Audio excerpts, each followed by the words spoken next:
Hello, Internet! This is my first video documenting my transition as a trans guy. Yeah. Hello, Internet. So I know it hasn't been a full calendar year yet, but since this was a leap year, it has been 365 days, and that is good enough for me. So today is September 5th, and I started T September 6th of last year, so it's basically been a year on testosterone. Holy crap. Like, holy crap. So many changes, but I'll get to that in a second. Yes, that is a teddy bear that I've had for a really long time, and that's my cat. Cool. Alright, so I've been really lazy and haven't made a video since early July, so guess what? It is time for my YouTube chest reveal! Yay! Alright, so since I've been showing it off everywhere else, it's just too much effort to make a video. Anyways, so I had top surgery on July 12th with Keely McPhee in Raleigh, so I'm practically 2 months post-op at this point. I would like to do a separate video just dedicated to top surgery and all of that, but I'm lazy, so I'm just gonna kind of show off my chest and talk about it a little bit, but I'll go into more detail in another video, hopefully. Alright, so I have notes, because I wrote, okay, anyways, I'm gonna take my shirt off now. Are you ready? I don't think you're ready for this. Too bad. Alright, so here we go. Hey! Yay! Alright, so this is my chest. Bam. Oh. Yay. This is my left side. This is my right side. Okay, so obviously it's not okay. So yeah, scars, nipples. It's swelling, still a little bit of swelling, like right there. So, drain hole. You can kind of tell that they're different sizes. So I'll talk about that in my top surgery video, because, yeah, stuff. I'm gonna put my shirt back on. So yeah, I actually wrote a script for this one because I have a lot to talk about. Item number 2 is, holy crap, hysterectomy. Alright. So this is going to be a bit rambly, and yes, I have this written out, but it's more fun when it's kind of rambly. So, my therapist has an in with a doctor at UNC who kind of regularly performs full hysterectomies for trans guys, and the important part, can bill it to insurance. I'll explain how momentarily. So I say so a lot, but whatever. The last time I met with my therapist, she said she'd set up a referral appointment for me with him, the doctor, and that hopefully I'll be able to see him in about a month or so.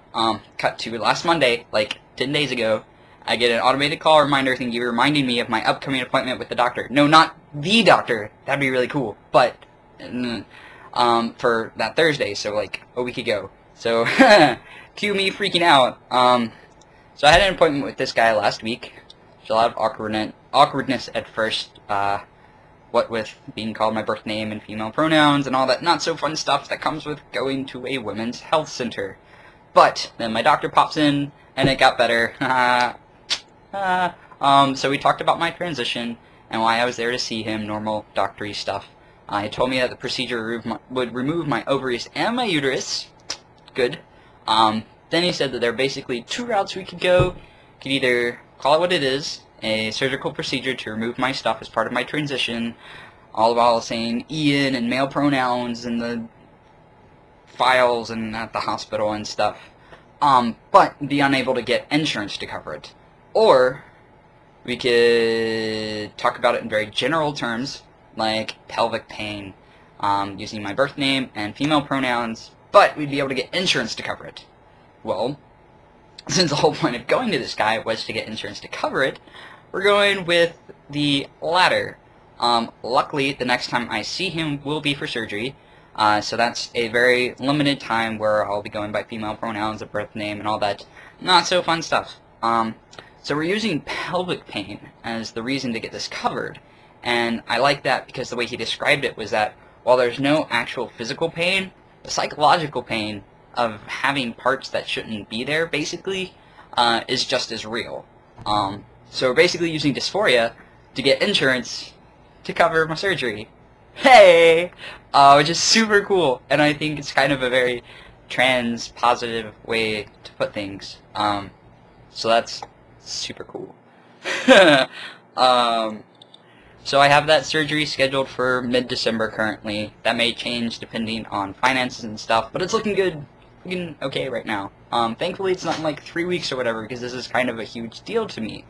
As a lot of my close friends and some not so close friends and lots of random internet strangers know, I want kids. Like, really effing bad. Like, now I never planned on actually physically, that's the birthing motion, never physically planned on giving birth myself, but back when I was a lesbian, because that's the thing I can say, and it's a lot of fun to say, I would maybe imagine letting my future partner be like a surrogate mother, or whatever, for my eggs, so we could each have a kid that was biologically ours. Or something, whatever. But with the histo, which is kind of medically necessary, because being on T for a long time can cause serious problems with those parts, not having biological children is going to be a very real thing for me very soon. So this is obviously something to discuss with my therapist at greater length than I will be doing here on YouTube, but, you know, trying to be in mostly full disclosure, and this is documenting my experience, and this is a very real part of my experience. So, yeah, no bio babies for me.